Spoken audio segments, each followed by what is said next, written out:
Hello student, good evening to all of you students. आज की class में हमें अपने एक नए टॉपिक की शुरुआत करनी है। जो भी पोषक तत्वों के बारे में हम सभी जो है अपने एग्जाम की प्रिपरेशन के लिए डिस्कशन कर रहे थे, उसमें से कार्बोहाइड्रेट के बारे में हमने डिस्कस कर लिया है।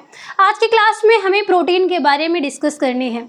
जो प्रोटीन है वो क्या है, उसमें जो उसका सबसे सरलतम रूप है वो क्या है, उसके कितने प्रकार बताए गए हैं, क्या इसमें आवश्यक है क्या नहीं है, इसकी अधिकता से क्या हो सकता है, इसकी कमी से क्या हो सकता है, या फिर इसके कितने प्रकार बताए गए, इन सभी टॉपिक को आज की क्लास में हम कवर करेंगे।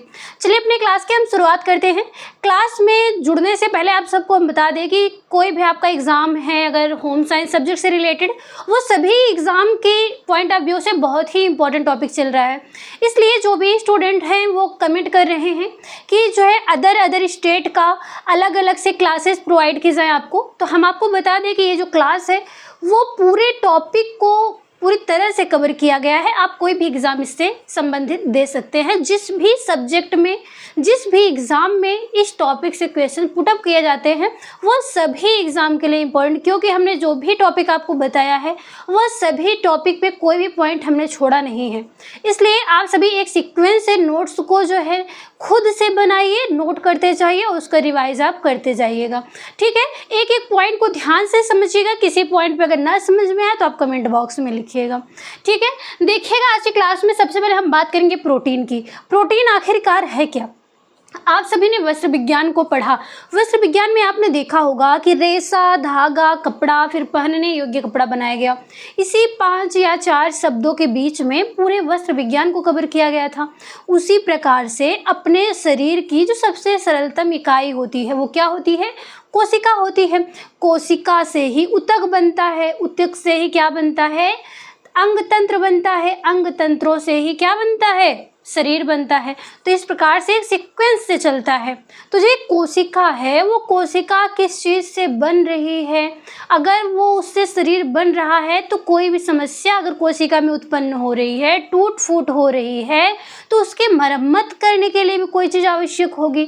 कोई तो ऐसा चीज़ होगा जो इसके मरम्मत का कार्य कर रहा होगा, उसे बना रहा होगा, तो वो होता है अपना क्या? प्रोटीन। प्रोटीन जो है ये कोशिकाओं की या फिर शरीर निर्माण की टूट फूट की मरम्मत करता है। इसमें सबसे पहले देखिएगा ध्यान से आप लोग कि ये जो प्रोटीन है ये सभी पोषक तत्वों में दीर्घमात्रिक तत्वों के अंतर्गत रखा गया। यानी कि जो भी पोषक तत्वों का वर्गीकरण हमने पिछले टॉपिक में किया उसमें हमने आप लोग को बताया कि दीर्घमात्रिक यानी कि ऐसे पोषक तत्व जिनकी अधिक मात्रा में हमारे शरीर को आवश्यकता होती है, उसमें आपने देखा कि कार्बोहाइड्रेट को रखा गया था, प्रोटीन को रखा गया था और फैट को भी रखा गया था यानी कि वसा को रखा गया था।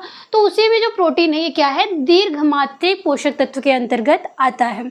इसके बाद है हम बात करते हैं कि जो प्रोटीन है इसकी खोज कब और किसने की और इसका नामकरण किसके द्वारा किया गया? तो देखिएगा इसकी खोज 1838 में वर्जिलियस के द्वारा किया गया, वह मुल्डर। ये दोनों जो व्यक्ति हैं इनके नामकरण और खोज के लिए इनके नाम को जाना जाता है।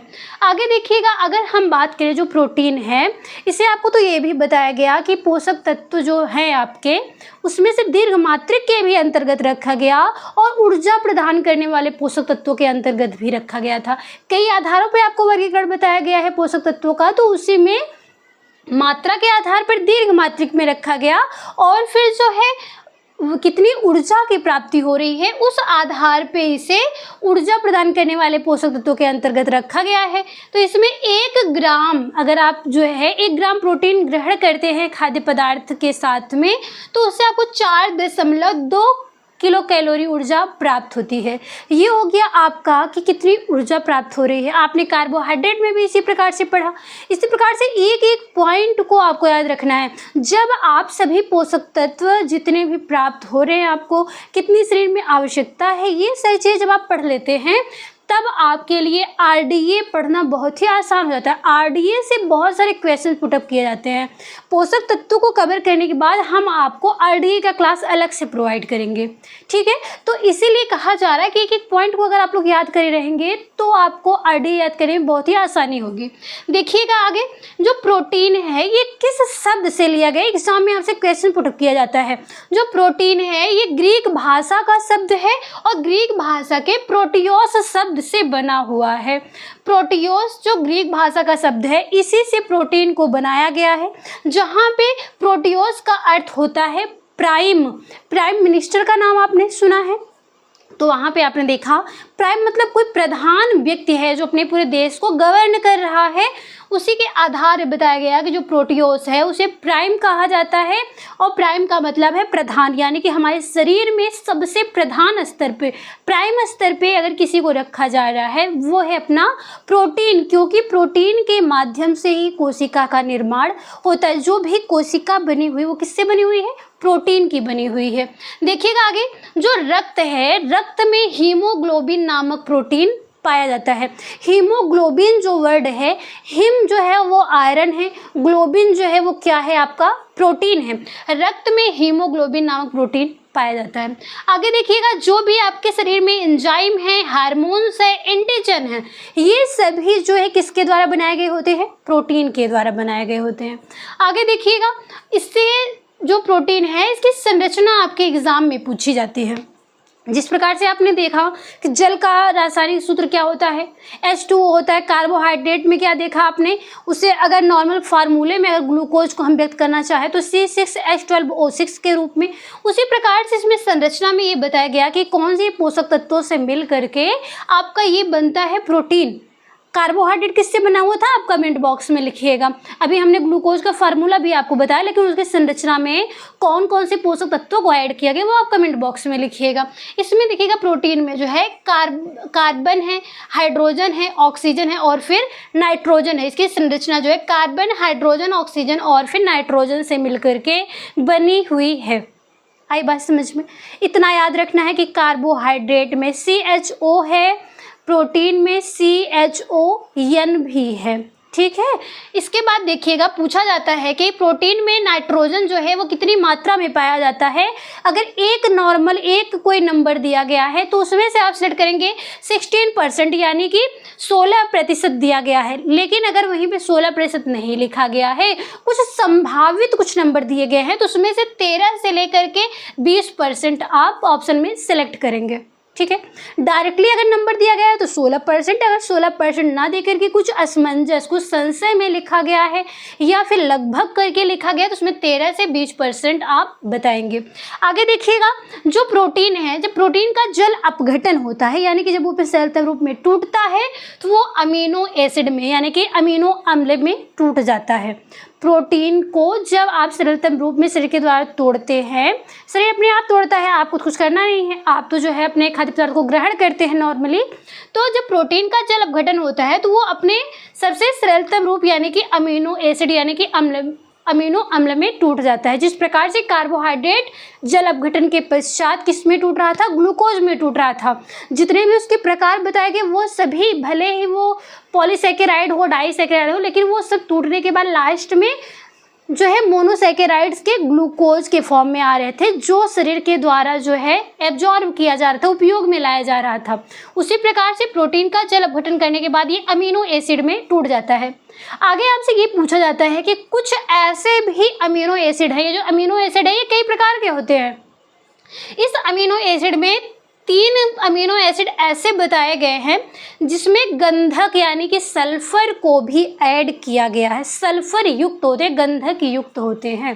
देखिएगा, गंधक युक्त अमीनो एसिड जो होते हैं उनके फार्मूले में CHONS भी ऐड किया गया, यानी कि कार्बन है, हाइड्रोजन, ऑक्सीजन, नाइट्रोजन और फिर सल्फर। इसमें आपको संरचना में 2 चीज़ें देखने को मिली। नॉर्मल अगर हम सभी प्रोटीन की बात करते हैं, सभी अमीनो एसिड की बात करते हैं, वो CHON होता है, लेकिन अगर वहीं पे कुछ सल्फर युक्त भी बताए गए हैं तो उसमें CHON के साथ ही साथ S यानी कि सल्फर को भी ऐड किया गया है।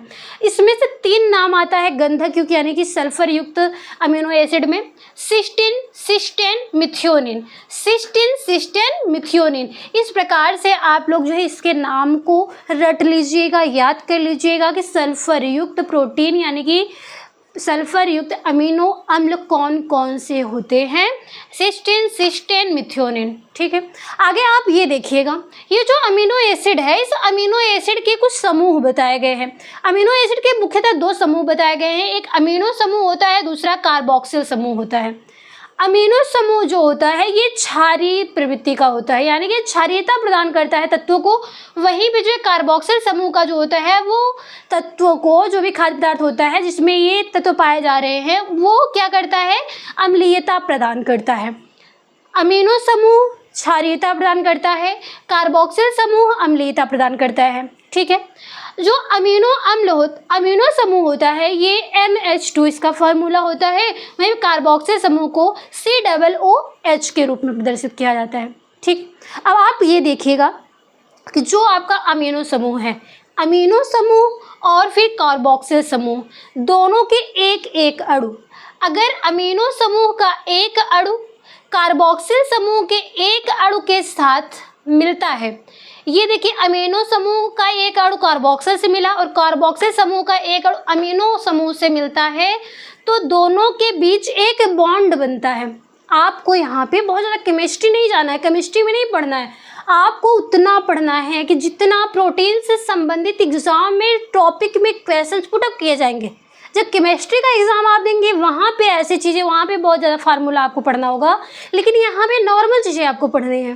तो यहाँ पे जो प्रोटीन की होता है, इसमें अमीनो समूह कार्बोक्सिल समूह दोनों के जो फार्मूले बताए गए हैं, इनके बीच में दोनों के एक एक अणु जब आपस में जुड़ते हैं तो उसके बीच एक बॉन्ड बनता है, जिस बॉन्ड को पेप्टाइड बॉन्ड के नाम से जाना जाता है। और जब ये दोनों एक एक अणु जुड़ते हैं, पेप्टाइड बॉन्ड बनता है, तो इससे जो है एक अणु जो है H2O प्राप्त होता है। H2O का मतलब जल, एक अणु जो है जल का प्राप्त होता है। ये बात समझ में आपको एग्जाम में आपसे पूछा जाता है कि जो भी अमीनो एसिड होते हैं, जो भी अमीनो एसिड है, उनके बीच कौन सा बॉन्ड बनता है, तो आप बताएंगे पेप्टाइड बॉन्ड बनता है। आई बात समझ में? आगे देखिएगा, ये जो आपका अमीनो एसिड है, प्रोटीन के जल अपघटन के बाद जो आपने प्राप्त किया, वो कितने प्रकार के होते हैं, शरीर के लिए कितना आवश्यक है, कितना नहीं आवश्यक है, इसके बारे में डिस्कस करेंगे। देखिएगा, अमीनो एसिड जो है वो मुख्य रूप से 20 होते हैं। संख्या में कितने होते हैं? 20 होते हैं। देखिएगा, जिसमें से एक है इसेंशियल, दूसरा है नॉन एसेंशियल। एसेंशियल यानी कि आवश्यक अमीनो एसिड, नॉन एसेंशियल मतलब अनावश्यक अमीनो एसिड। एसेंशियल जो होता है वो शरीर के लिए आवश्यक है, और अनावश्यक में क्या, नॉन एसेंशियल क्या मतलब होता है कि इसका मतलब है कि वो शरीर के लिए आवश्यक नहीं है। इसका मतलब ये है कि वो शरीर में पहले से ही उपस्थित है। फिर से समझिएगा, आवश्यक का मतलब है कि आपके लिए आवश्यक है लेकिन आपके शरीर में है नहीं, आपको शरीर के उपयोगिता के लिए बाहर से उसको आपको ग्रहण करना पड़ेगा। लेकिन अनावश्यक जो अमीनो एसिड है ये बाहर से आपको लेने की आवश्यकता नहीं है, इसलिए यहाँ पे अनावश्यक बताया गया है। ये शरीर में जो है आंतरिक अंगों में पहले से ही उपस्थित होता है। ठीक है, आवश्यक अमीनो एसिड आपको बाहर से लेने की आवश्यकता है, जबकि अनावश्यक को बाहर से लेने की आवश्यकता नहीं है, वो शरीर में पहले से ही उपस्थित होते हैं। आई बात समझ में? अब इसमें नाम दिया गया है आपको, 10 आवश्यक है, 10 अनावश्यक है। ये नाम आपको देखने में हार्ड लग रहा होगा, याद करने के रूप में बहुत ही इजी फॉर्म में आप याद कर सकते हैं। देखिएगा, आवश्यक में आपको ब्रैकेट में लिख के बताया गया है बाह्य स्रोत, और अनावश्यक में आंतरिक अंग, यानी कि आंतरिक अंगों में पाया जाता है पहले से ही, और जो बाह्य जो स्रोत है उनके द्वारा हमें ग्रहण करना पड़ता है। आगे देखिएगा, जब हम आवश्यक अमीनो एसिड को याद करते हैं तो एक इससे फार्मूला हम अपनाते हैं, हिल-पवट्टम। आवश्यक जो अमीनो एसिड है उनको याद करने का फार्मूला है हिल-पवट्टम। विभिन्न प्रकार की किताबें जो विभिन्न राइटरों की आप देख रहे होंगे उसमें भी ये फार्मूला दिया गया है। देखिएगा, हिल-पवट्टम। वहीं पे अनावश्यक में पास्ता 3GC, पास्ता का नाम आप सभी सुने हैं, पास्ता जी, लेकिन वो जी कौन से 3 बार जी लगाना है, पास्ता 3GC। ठीक, हिल-पवट्टम। हिल-पवट्टम पहले आप एक एक करके लिख लेंगे, HILLPVATTM, हिल-पवट्टम इसको पढ़ते हैं। वहीं पास्ता 3GC को PAASTAGGG फिर C। ठीक है, ये होगा आपका पास्ता 3GC, और ये हिल-पवट्टम में हिल-पवट्टम आपने इस प्रकार से रख दिया है। अब नाम में देखिएगा, हिस्टिडीन, आइसोल्यूसिन, एल से ल्यूसिन, दूसरे एल से lysine, phenylalanine, valine, arginine, tryptophan, threonine, methionine. ये हो गया आवश्यक में।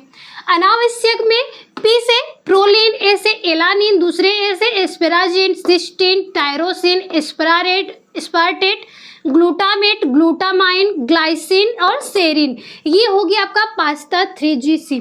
ये नाम आप लोग एक सीक्वेंस से याद करिएगा, जिससे कि ये अगर आप ये जो हमने लेटर लिखा है इसको अगर आप एक सीक्वेंस से रखते हैं तो आपको याद करने में कोई समस्या नहीं होगी। ये पूरा एक साथ तो एग्ज़ाम में लिखने के लिए आपको देगा नहीं ना। आपका एग्ज़ाम क्या हो रहा है, ऑप्शनल हो रहा है, वहाँ आपको सिलेक्ट करना है। आपसे एग्ज़ाम में पूछ सकता है कि इन सभी जो ऑप्शन है उनमें से कौन सा आवश्यक एमिनो एसिड के अंतर्गत आता है। तो आपको क्या याद रखना है, ये चीज़ देखिएगा। फार्मूला के तौर पे तो आपने सब रख लिया, लेकिन अब एक चीज़ अब ध्यान से आप लोग देखिएगा। इस लाइन में जी 3 बार लिखा है, इसमें कहीं जी लिखा है नहीं लिखा है, तो आपको क्या समझना है कि आवश्यक में जी है ही नहीं। जो आवश्यक एमिनो एसिड है उसमें जी नहीं है, सिर्फ इसी में है। अब ये देखिएगा सी इसमें है, इसमें सी कहीं पे है नहीं है, तो इसी में सी है। ए यहाँ पे है, इसमें भी है। टी इसमें है, इसमें भी है। ए है, ए भी है। पी इसमें है, पी इसमें भी है। अब आप ये ध्यान दीजिएगा, इसमें सिर्फ एक बार ए आया है। आवश्यक में एक बार ए आया है, तो इसको आप याद कर लीजिए। ए से अगर किसी भी एमिनो एसिड का नाम आएगा तो सिर्फ अर्जिनिन ही ऐसा अमीनो एसिड है जिसे हम आवश्यक मानते हैं। इसके अतिरिक्त कुछ भी आएगा तो हम उसे अनावश्यक के अंतर्गत रखेंगे। आई बात समझ में? जितना भी एमिनो एसिड है, ए से अगर अर्जिनिन शब्द हमें मिल रहा है तो ही हम उसे आवश्यक के अंतर्गत रखेंगे। इसके अतिरिक्त ए नाम से कोई भी आता है तो उन सभी एमिनो एसिड को हम सब अनावश्यक के अंतर्गत रखेंगे। आई बात समझ में? अगला है टी। अब देखिएगा इसमें जो है टी 2 बार आया है, ट्रिप्टोफेन और थ्रियोनिन, तो इसको मत याद करिए। अब अनावश्यक में याद कर लीजिए, टी से टायरोसिन। टायरोसिन अगर आ रहा है तो ही हम इसको अनावश्यक मानेंगे। इसके अलावा टी से कोई भी आता है तो उसे हम आवश्यक के अंतर्गत रख देंगे। ठीक है। अगला है यस। इसमें यस लिखा है, इसमें यस कहीं है ही नहीं, तो यस आपको याद ही नहीं करना है। ए दिया है तो ए से यहाँ पे 2 है और यहाँ पे 1 है, ये भी हमने बताया। पी से इसमें एक है फिनाइललेनिन, पी से एक प्रोलिन, तो चाहे इसको पी वाला याद कर लीजिए चाहे इसको याद कर लीजिए। इसके अतिरिक्त जो भी है हिल पवट्टम पास्ता 3GC आपको याद ही है। आई बात समझ में? फिर से ध्यान से सुनिएगा, आसानी से आपको याद होगा। इसको हिल पवट्टम याद रखिए, इसको पास्ता 3GC याद रखिए। 3G यहाँ लिखा है और इसमें जी कहीं आता ही नहीं है, तो जी किस में है आपको नाम मत याद रखिए। अगर जी से कोई भी शुरुआत हो रहा है तो वो अनावश्यक है। सी यहाँ पे आ रहा है, सी इसमें कहीं है ही नहीं, तो वो भी क्या हो जाएगा, ये सब जो अनावश्यक में ही आ रहा है। इसके अतिरिक्त ए से अगर इसमें 3 बार आया है, ए इसमें 1 ही बार आया है, तो ए जो है ए से अगर अर्जिनिन आ रहा है तो ही वो आवश्यक है, नहीं तो कुछ भी आ रहा है वो सभी अनावश्यक में हम रख देंगे।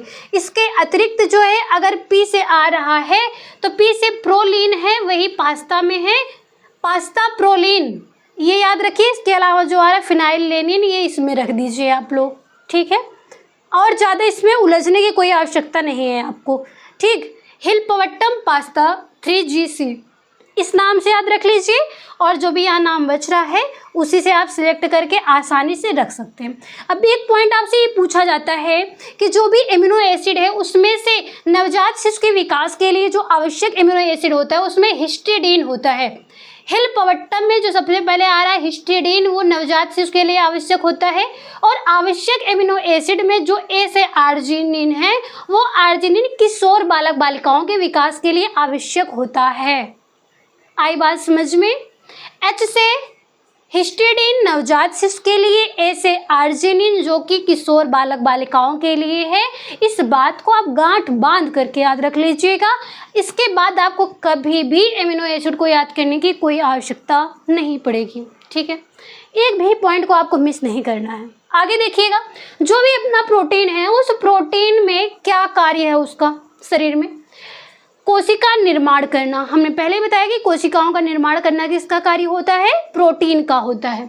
इसके बाद है मरम्मत करना, जो भी शरीर में टूट फूट हो रही है, चोट लग रहा है, ऑपरेशन हो रहा है, कुछ भी हो रहा है, वहाँ कोशिकाएं फिर से पुनर्निर्माण कर रही हैं, तो किसकी उपस्थिति में कर रही हैं, प्रोटीन की उपस्थिति में कर रही हैं। ठीक है, इसके बाद देखिएगा, जब कोशिका का निर्माण होता है तो कोशिका से क्या बनता है, ऊतक बनता है। इन ऊतकों के निर्माण से ही क्या होता है, तंत्र बनता है ढेर सारे। उन तंत्रों के मिलने से अंग तंत्र बनता है और ढेर सारे अंग तंत्रों के मिलने से ही पूरे शरीर का निर्माण होता है। जैसे आपने देखा कि मिट्टी है, मिट्टी को गीला किया जाता है, उससे ईंट बनाई जाती है, उसको सुखाया जाता है, उसको पकाया जाता है, पकाने के बाद ढेर सारे मटेरियल को इकट्ठा करके दीवार बनाई जाती है, दीवार से एक घर बनता है, एक कमरा बनता है, एक कमरे से कई कमरे जब आपस में मिल जाते हैं एक बड़ा सा घर बनता है, कई घरों के मिलने से पूरा गांव बन जाता है, पूरे गांव के मिलने से क्या बनता है, पूरे राज्य का निर्माण, पूरे राज्य के निर्माण से देश का निर्माण हो रहा है। तो इसी प्रकार से प्रोटीन से ही कोशिका बनती है, कोशिका से ऊतक, ऊतक से तंत्र, तंत्र से अंग तंत्र, अंग तंत्र से ही शरीर का निर्माण होता है। आई बात समझ में? आगे देखिएगा, हम बात करते हैं जो अभी आपने अमीनो एसिड के बारे में पढ़ा, उसमें पूछा जाता है कि सबसे छोटा अमीनो एसिड कौन सा होता है। सबसे छोटा शरीर में पूछा जाता है अमीनो एसिड कौन सा होता है, तो आप बताएंगे इंसुलिन। जो इंसुलिन क्या है, हार्मोन्स है। आपको यही बताया गया था ना, शरीर में जो भी एंजाइम है, हार्मोन्स है, एंटीजन है, वो सभी प्रोटीन के ही बने होते हैं ना, तो उसमें अमीनो एसिड है। तो वही बताया जा रहा है कि अमीनो एसिड अगर उसमें है तो सबसे छोटी यानी कि सबसे कम संख्या, सबसे छोटी का मतलब यहाँ सबसे कम संख्या से है कि सबसे कम संख्या में अमीनो एसिड से अगर कुछ बन रहा है वो है इंसुलिन। और वो इंसुलिन कितनी संख्या में होता है, 51, 51 की संख्या में जो इंसुलिन बन रहा है उसमें 51 अमीनो एसिड बनता है। अब आपके दिमाग में ये चीज़ आ रहा होगा, जब अमीनो एसिड की संख्या 20 है तो वो 51 कैसे हो गया, ये चीज़ समझ में आ रहा है आपको? जब अमीनो एसिड की संख्या 20 है तो यहाँ 51 क्यों बताया गया? यहाँ पे मुख्य नाम बताया गया है कि 20 अमीनो एसिड हैं, ये नहीं बताया गया कि आपके पास बस 20 को ही उपयोग करना है। एक एक अमीनो एसिड का कई बार आप उपयोग कर सकते हैं, आपके शरीर में कई बार उपयोग किया गया है, ये बताया जा रहा है। एक अमीनो एसिड का उपयोग कई बार किया गया है, दूसरे का भी कई बार किया गया है। इस प्रकार से आप उनकी संख्या बढ़ा सकते हैं। आपको ये बताया गया कि आपको रोटी खाना है गेहूं का, ये नहीं बताया गया कि आप एक ही रोटी खाएंगे, कई रोटी खा सकते हैं आप, बस ये बताया गया कि आपको गेहूं की रोटी खानी है। उसी प्रकार से यहाँ पे अमीनो एसिड की संख्या बस 20 बताई गई है, लेकिन वो 20 अमीनो एसिड का ही उपयोग शरीर के निर्माण में कई संख्या में भी उनकी आवश्यकता हो रही है। तो उसी प्रकार से सबसे कम संख्या में अमीनो एसिड के निर्माण से अगर कुछ बना हुआ है वो है इंसुलिन नामक हार्मोन्स का निर्माण हुआ है, जिसमें 51 अमीनो एसिड का प्रयोग किया गया है। आई बात समझ में? आगे देखिए, सबसे बड़ी या अधिक संख्या का अमीनो एसिड अगर कुछ है वो है हीमोग्लोबिन। हमने आपको बताया कि रक्त का जो निर्माण है वो हीमोग्लोबिन से हुआ है। हीमोग्लोबिन में आयरन भी पाया जा रहा है, ग्लोबिन भी पाया जा रहा है। तो जो ग्लोबिन नामक प्रोटीन है, उसके निर्माण के लिए 574 अमीनो एसिड का प्रयोग किया गया है। हीमोग्लोबिन के निर्माण में ग्लोबिन जो प्रोटीन बन रहा है उसमें 574 अमीनो एसिड का प्रयोग किया गया है। आई बात समझ में? यहाँ भी वही बात लागू होती है कि भले ही अमीनो एसिड की संख्या 20 है, 10 आवश्यक है, 10 अनावश्यक है, यानी 10 जो है वो इसेंशियल है और नॉन एसेंशियल है 10, लेकिन फिर भी उन्हीं की जो संख्या है अधिक बढ़ा करके 574 की गई है। सबसे कम 51 है इंसुलिन में, सबसे ज़्यादा हीमोग्लोबिन में 574 रट लिए होंगे आप लोग। आगे याद रखिएगा, गरीबों का मांस, एग्जाम में आपसे पूछा जाता है गरीबों का मांस किसे कहा जाता है। बड़े वर्ग के जो लोग होंगे वो लोग अपने शरीर के निर्माण के लिए, देख रेख के लिए, विभिन्न प्रकार की आवश्यकताओं की पूर्ति के लिए मांस, मांस, अंडे, मछली, इन सब का प्रयोग कर रहे हैं। लेकिन जो गरीब व्यक्ति है इस महंगाई में वो उसे जो है प्राप्त नहीं कर सकता है, उसे उपयोग नहीं कर सकता है, इसलिए गरीबों का मांस जो है सोयाबीन को कहा गया है। सोयाबीन में जो प्रोटीन अधिक मात्रा में पाई जा रही है, इसी वजह से कहा गया कि गरीबों का मांस सोयाबीन को कहा जा रहा है, क्योंकि जितना अमीर वर्ग में अधिकतर देखा गया है कि वो लोग अपने शरीर में प्रोटीन की प्राप्ति के लिए मांस वगैरह का सेवन कर रहे हैं, वहीं पे अगर गरीब व्यक्ति जो है अगर सोयाबीन का का प्रयोग करता है तो वहाँ से भी उसे प्रोटीन अच्छी मात्रा में प्राप्त हो रहा है। आगे देखिएगा, अंडे के पीले भाग में कौन सा प्रोटीन पाया जाता है, एग्जाम में पूछा जाता है। तो आप देखिए एल्ब्यूमिन, एल्ब्यूमिन नामक प्रोटीन जो है वो अंडे के पीले भाग में पाया जाता है।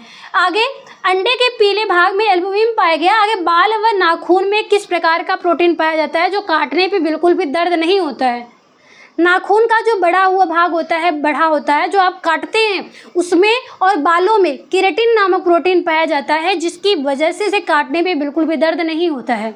अब आप लोग ये बताएंगे, टेक्सटाइल में आपने पढ़ा कि ऊन होता है रेशम का, जो हमें रेशम प्राप्त हुआ है। इन दोनों ही रेशम की प्राप्ति में, ऊन में, रेशम में, दोनों में किस नामक या फिर कौन सा प्रोटीन पाया जाता है, वो दोनों ही प्रोटीन का नाम लिखना है।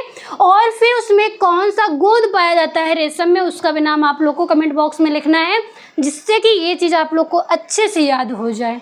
ठीक है, आगे देखिएगा, यहाँ पे नाखून जो काटा गया उसकी बात की जा रही बाल के साथ में, और जीवित नाखून की अगर बात की जाए, यहाँ पे आपको जो है सस्पेंस क्रिएट करने के लिए एग्जाम में दिया जाता है। आप लोग याद किए हैं कि नाखून में जो केराटिन प्रोटीन पाया जाता है, लेकिन वही छुपा के लिख दिया जाता है धीरे से सामने कि जीवित नाखून। पूरा क्वेश्चन अच्छे से नहीं पढ़ा आपने, नाखून देखा, ऑप्शन सेलेक्ट कर लिया केराटिन प्रोटीन, लेकिन वहाँ पे सामने लिखा है कि जीवित नाखून में, तो जीवित नाखून में इलाडीन नामक प्रोटीन पाया जाता है जिसकी थोड़ा सा भी कट जाने पे हमें दर्द होता है। आई बात समझ में। आगे गेहूं में कौन सा प्रोटीन पाया जाता है, ग्लूटेन नामक प्रोटीन पाया जाता है। आगे आपको विभिन्न प्रकार के रोग बताए जाएंगे, जहाँ पे सीलिएक नामक रोग अगर हो जाता है तो उसमें ग्लूटेन मुक्त आहार दिया जाता है, यानी कि उसमें गेहूं से बने हुए जो भी खाद्य पदार्थ हैं उसे दिया नहीं जाता है। आगे देखिएगा, जौ में हार्डिन नामक प्रोटीन पाया जाता है। मक्के में जीन नामक प्रोटीन पाया जाता है। ये आपके एग्जाम में प्रीवियस ईयर क्वेश्चन पेपर में ये सारे पॉइंट्स कई बार रिपीट किए गए हैं, इसलिए उन सभी पॉइंट को हमने यहाँ पे रखा है जिससे आप लोग इसे आसानी से एक साथ में रख करके याद कर सके। तो यहाँ पे आपको जो बताया गया वो है इसके जो नॉर्मल बातें हैं प्रोटीन के बारे में वो बताया गया है। अगला पॉइंट हम बात करते हैं अपने प्रोटीन के वर्गीकरण की। जो अपना प्रोटीन है उसके अमीनो एसिड को तो हमने पढ़ लिया, अब इसका वर्गीकरण किया गया है, इसे कितने रूप में डिवाइड किया गया है। ये देखिएगा, प्रोटीन का जब हम वर्गीकरण करते हैं तो कुछ आधार पे करते हैं, जिसमें से मुख्य रूप से 3 आधार पे बताया गया। इतना डिफ़िकल्ट टॉपिक भी नहीं है कि आप लोग समझ ना पाएँ, बहुत ही आसान भाषा में आप लोग समझिएगा इसको, और एक पॉइंट को नोट करते जाइएगा। अगर आप लोग नोट ना कर पाए समझते हो तो लास्ट में आप लोग स्क्रीनशॉट ले लीजिएगा, लेकिन अभी आप लोग सिर्फ और सिर्फ समझने पे ध्यान दीजिएगा। देखिएगा, जब प्रोटीन का वर्गीकरण हम करते हैं तो इसमें 3 आधार बताया गया। सबसे पहले एक उसके गुण के आधार पे, दूसरा है उसके स्रोत के आधार पे कि वो प्राप्त कहाँ से हुआ, और तीसरा है कि रासायनिक संरचना के आधार पे। इसका मतलब है कि जब वो प्रोटीन टूट रहा है तो कितने रूप में टूट रहा है उसके आधार पे बताया गया। गुण के आधार पे, स्रोत के आधार पे, और फिर उसके रासायनिक संरचना के आधार पे। सबसे पहले इसमें गुण के आधार पे है कि पूर्ण प्रोटीन, आंशिक प्रोटीन, और तीसरा है अपूर्ण प्रोटीन, यानी कि ऐसा प्रोटीन जिसमें सभी प्रकार के आवश्यक एमिनो एसिड, जो भी हमने बताया हिलपवट्टम, वो सभी आवश्यक एमिनो एसिड ऐसे खाद्य पदार्थों में जहाँ पूरे 10 की 10 संख्या में उपस्थित हो तो वहाँ पे पूर्ण प्रोटीन होगा। और ऐसे खाद्य पदार्थ जिसमें कुछ ही मात्रा में अमीनो एसिड उपलब्ध हो, यानी कि वो 10 जो आवश्यक अमीनो एसिड थे उसमें से कुछ अमीनो एसिड अगर नहीं उपस्थित हैं और सभी हैं तो उसे आंशिक प्रोटीन कहा जाता है। लेकिन ऐसे खाद्य पदार्थ जिसमें जो है सब जो आवश्यक अमीनो एसिड है वो उपस्थित ही ना हो तो उसे अपूर्ण प्रोटीन के नाम से जाना जाता है। ये हो गया इसके गुण के आधार पे। दूसरा स्रोत के आधार पे प्राणिज प्रोटीन और वानस्पतिक प्रोटीन। इसमें नाम से समझ में आ रहा होगा आप लोग को कि ऐसे खाद्य पदार्थ जिनमें पाए जाने वाले प्रोटीन अगर वो प्राणिज जगत से प्राप्त हो रहे हैं, यानी कि जो प्रोटीन हमें प्राणियों से प्राप्त हो रहे हैं, जीवों से प्राप्त हो रहे हैं, जीव जंतुओं से, जीव कह देंगे तो उसमें वनस्पतियाँ भी आएंगी, सिर्फ और सिर्फ जंतु कहना है। जो जंतुओं से हमें प्राणियों से प्राप्त हो रहे हैं वो क्या है, प्राणिज प्रोटीन कहलाते हैं। वहीं पे जो हमें वनस्पतियों से प्राप्त होते हैं उसे वानस्पतिक प्रोटीन कहते हैं। इसके बाद रासायनिक संरचना के आधार पे 3 बताया गया। एक है सरल प्रोटीन, दूसरा संयुग्मी और तीसरा व्युत्पन्न। ठीक है, अब एक सीक्वेंस से आराम से समझते जाइएगा। गुण के आधार पर सबसे पहले हम बात करेंगे पूर्ण प्रोटीन, आंशिक प्रोटीन और तीसरा अपूर्ण प्रोटीन। ऐसा खाद्य पदार्थ जिनमें पाए जाने वाले प्रोटीन के जो तत्व हैं, उनके जो अमीनो एसिड हैं, अगर वो सभी 10 के 10 अमीनो एसिड हिल पवट्टम जो है, अगर वो सभी अगर उसमें उपस्थित हैं, वो पूर्ण प्रोटीन कहलाता है। देखिए, सभी अनिवार्य 10 अमीनो एसिड अगर उपस्थित हैं तो वो पूर्ण प्रोटीन कहलाते हैं। जैसे दूध, अंडा, मांस, एग्जाम में आपसे पूछा जाता है कि पूर्ण प्रोटीन युक्त खाद्य पदार्थ हो, ऑप्शन में ज़्यादातर आपको दूध देखने को मिलता है। दूध को पूर्ण आहार कहा गया, इसलिए बच्चे को 6 महीने तक के बच्चे को कोई और आहार ना दे करके सिर्फ और सिर्फ दूध पर उनको निर्भर बताया जाता है, जिससे कि उनका विकास पूरी तरह से हो सके। क्योंकि जो बच्चे होते हैं जन्म से लेकर के 6 माह तक के जो बच्चे होते हैं, उनमें जो है शारीरिक विकास बहुत ही तेज़ गति से होता है, और शारीरिक विकास के लिए कोशिकाओं के निर्माण के लिए ज़्यादातर प्रोटीन आवश्यक होता है। आई बात समझ में? इसमें देखिएगा, दूध, अंडा, मांस, ये सभी जो है पूर्ण प्रोटीन के अंतर्गत आते हैं, क्योंकि इसमें 10 सभी जो अमीनो एसिड हैं वो आवश्यक वाले उपलब्ध है। आंशिक प्रोटीन में कुछ अनिवार्य एमिनो एसिड उपस्थित हैं, सभी नहीं उपस्थित है। उसमें से आते हैं 2 चीज़। जैसे देखिएगा, चावल है तो इसमें लाइसिन नामक अमीनो एसिड पाया जाता है।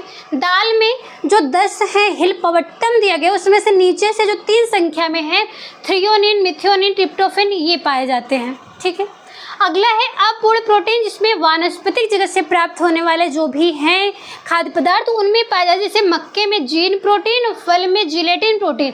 इसमें कोई भी आवश्यक एमिनो एसिड उपलब्ध नहीं होते हैं। इसमें जो प्रोटीन बताया गया है वो जीन प्रोटीन और जिलेटिन प्रोटीन बताया गया। मक्के में जीन और फल में जिलेटिन नामक प्रोटीन पाया जाता है। आई बात समझ में? आगे ये देखिएगा, स्रोत के आधार में प्राणिज प्रोटीन में जो प्राणिज प्रोटीन होता है उसे फर्स्ट क्वालिटी का, फर्स्ट क्लास का प्रोटीन कहा जाता है, जो कि हमें किससे प्राप्त हो रहा है? दूध, दही, अंडा, मांस, इन सभी चीज़ों से प्राप्त होता है। और शरीर में इसके अवशोषण की अगर हम बात करते हैं, एग्जाम में पूछा जाता है कि प्राणिज जगत से प्राप्त होने वाले जो प्रोटीन है उनका अवशोषण शरीर में कितने % होता है, तो आप बताएंगे उनका 100% जो है अवशोषण शरीर में हो जाता है, उसमें कोई भी वेस्ट नहीं जाता है। ठीक है, आगे देखिए, वानस्पतिक जो प्रोटीन है इसे सेकंड क्लास के यानी कि द्वितीय वर्ग का प्रोटीन माना जाता है। जैसे फल, सब्जी, मेवे, ये सभी जो हमें वनस्पतियों से प्राप्त हो रहे हैं। इनके अगर अवशोषण की बात करें कि शरीर में जब हम ग्रहण करते हैं इसको, तो शरीर में इसका कितना % जो है वो एब्जॉर्ब होता है, अवशोषित होता है, उसका अवशोषण जो है 60% होता है। ये हो गया आपका स्रोत के आधार पर प्राणिज प्रोटीन और वानस्पतिक प्रोटीन। कहानी की तरफ पढ़ेंगे तो सब याद हो जाएगा आप लोग को। आगे है रासायनिक संरचना के आधार पर जो प्रोटीन बताया गया, उसमें से 3 बताया गया, सरल, संयुग्मी और फिर व्युत्पन्न। सरल प्रोटीन का मतलब है, जैसे आपने कार्बोहाइड्रेट पढ़ा तो उसका सबसे सरलतम इकाई जो था वो क्या था? ग्लूकोज था। मोनोसैकेराइड्स में जो भी आप खाद्य पदार्थ ग्रहण कर रहे थे वो जब जल अपघटन हो रहा था, टूट रहा था, डायरेक्ट ग्लूकोज में टूट रहा था। उसी प्रकार से सरल प्रोटीन में जब प्रोटीन का जल अपघटन होता है तो वो डायरेक्ट अमीनो एसिड में ही टूट रहा है, किसी और भाग में नहीं टूट रहा है, वो सरल प्रोटीन। सरल प्रोटीन क्या होगा? जो डायरेक्ट अपने सबसे सूक्ष्मतम इकाई यानी कि अमीनो एसिड में सबसे पहले टूट जाता है डायरेक्टली, वो सरल प्रोटीन होता है। इसके अंतर्गत केसिन प्रोटीन आता है, इसलिए कहा जाता है कि जो बच्चे होते हैं, बच्चे के लिए पाचन के लिए दूध जो होता है वो बहुत ही अच्छा माना गया है। इसके बाद संयुग्मी प्रोटीन, संयुग्म यानी कि इसके साथ साथ प्रोटीन के साथ साथ कुछ और भी जुड़ा हुआ, संयुग्म में है, युग्म में है, नाम से समझ लीजिएगा। जैसे जिसका जल अपघटन होता है तो इसके साथ अमीनो अम्ल तो बनता ही है, यानी कि अमीनो एसिड तो मिलता ही है, इसके साथ साथ कुछ अन्य चीज़ें भी प्राप्त होती हैं, वो संयुग्मी प्रोटीन के नाम से जाने जाते हैं। जिनके अंतर्गत देखिए क्या आता है, आप लोग सुने होंगे, फास्फोप्रोटीन, सल्फोप्रोटीन, लाइपोप्रोटीन, हीमोग्लोबिन, न्यूक्लियोप्रोटीन, ये हो गए आपके संयुग्म प्रोटीन के अंतर्गत आते हैं। जैसे जब फास्फोप्रोटीन को तोड़ा जाता है तो फास्फोरस भी प्राप्त होता है और अमीनो एसिड यानी कि अमीनो अम्ल भी प्राप्त होता है। सल्फर प्रोटीन की बात करते हैं तो सल्फर भी प्राप्त होता है, अमीनो अम्ल भी प्राप्त होता है। लाइपोप्रोटीन का जल अपघटन होता है तो इसका वसा यानी कि लिपिड जो है वो भी टूटता है और अमीनो अम्ल भी प्राप्त होता है। हीमोग्लोबिन जब करते हैं तो हिम यानी कि जो रक्त है, जो आयरन है वो भी प्राप्त हो रहा है और ग्लोबिन नामक जो है अमीनो एसिड भी प्राप्त हो रहा है। इसके बाद न्यूक्लियोप्रोटीन में न्यूक्लिक एसिड प्राप्त होता है और अमीनो एसिड यानी कि अमीनो अम्ल भी प्राप्त हो रहा है। यानी कि संयुग्मी प्रोटीन में जल अपघटन होता है तो अमीनो अम्ल भी प्राप्त होता है और इसके साथ ही साथ कुछ अन्य तत्व भी हमें प्राप्त हो रहा है। वो क्या है? संयुग्मी प्रोटीन। और अगला है व्युत्पन्न प्रोटीन। इसमें देखिएगा जब भी किसी प्रोटीन के साथ ताप की क्रिया, दाब की क्रिया या फिर एंजाइम या हार्मोन्स की कोई भी क्रिया होती है उस पे, तो उसके साथ ही साथ उसमें वो सरल में या फिर संयुग्मी में, दो में से किसी अन्य प्रोटीन में टूट जाता है। यानी कि कोई ऐसा प्रोटीन है जो किसी सरलतम रूप में ना टूट करके, जैसे वो डायरेक्ट ना अमीनो अम्ल में टूट रहा है ना अमीनो अम्ल के साथ किसी और तत्व में टूट रहा है, बल्कि ये जब टूटता है तो ये तो सरल प्रोटीन बनाता है, तो संयुग्मी प्रोटीन बनाता है, तब वो व्युत्पन्न प्रोटीन कहलाता है। सरल प्रोटीन डायरेक्ट अमीनो एसिड में टूटता है।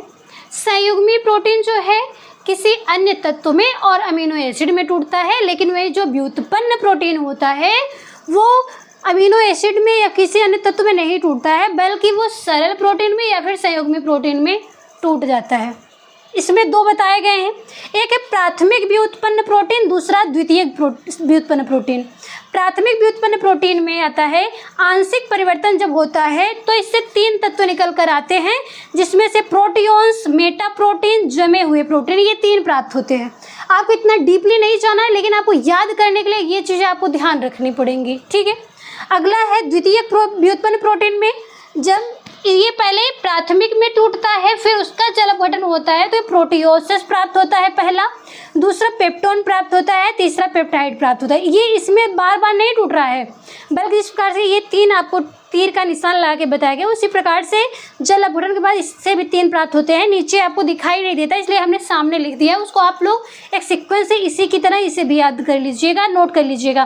प्रोटियोसिस, पेप्टोन और फिर पेप्टाइड, इसको ध्यान से समझिए। सरल प्रोटीन में डायरेक्ट अमीनो एसिड में जल अपघटन के बाद, संयुग्मी प्रोटीन में इसका अपघटन होगा तो अमीनो अम्ल और इसके साथ साथ कुछ और भी तत्व होगा, इसलिए इसे संयुग्मी बताया गया है। व्युत्पन्न में जो होगा ये अपने में परिवर्तित ना होकर, अमीनो एसिड में परिवर्तित ना होकर, ये व्युत्पन्न हो जाता है, परिवर्तित होकर संयुग्मी में या फिर सरल में टूट जाता है।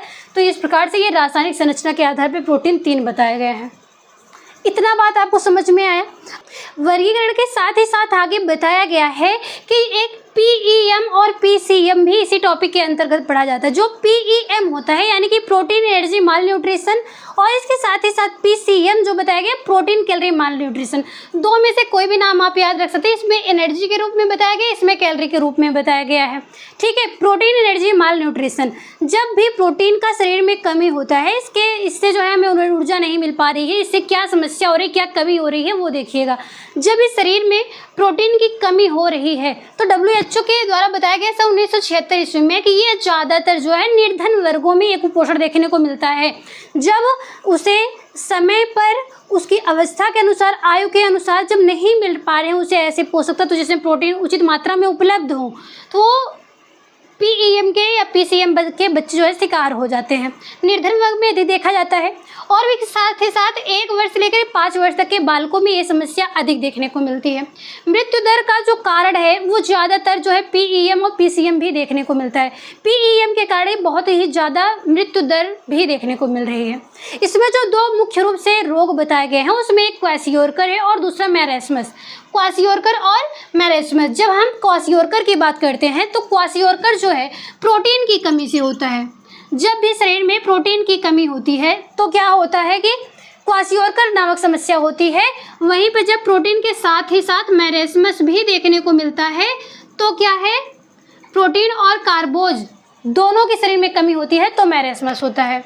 जब शरीर में सिर्फ प्रोटीन की कमी हो तो क्वाशियोरकर, जब मैरेस्मस देखने को मिल रहा है तो इसमें प्रोटीन और कार्बोज दोनों की समस्या है। इसके बाद ये देखिएगा कि क्वाशियोरकर जो है 1 से लेकर के 5 वर्ष तक के बच्चों में देखने को मिल रहा है, वहीं पे जो मैरेस्मस है ये 1 वर्ष के बच्चों में देखने को मिल रहा है, ठीक। इसके बाद देखिएगा ये जो है क्वाशियोरकर ये डिस्प्लेस्ड चाइल्ड कहलाते हैं, यानी कि गर्भावस्था में कोई और भी बच्चे आ गए हों।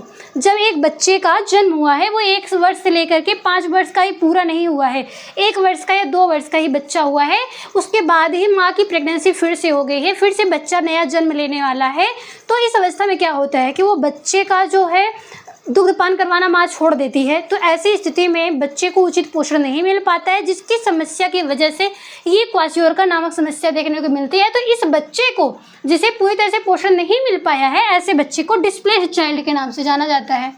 इसके बाद यहीं पे देखिएगा, इसे मून फेस यानी कि चंद्रमा के जैसा एकदम गोल चांद के जैसा उस बच्चे का फेस हो जाता है, इसलिए इसे मून फेस नामक चाइल्ड भी बताया गया है।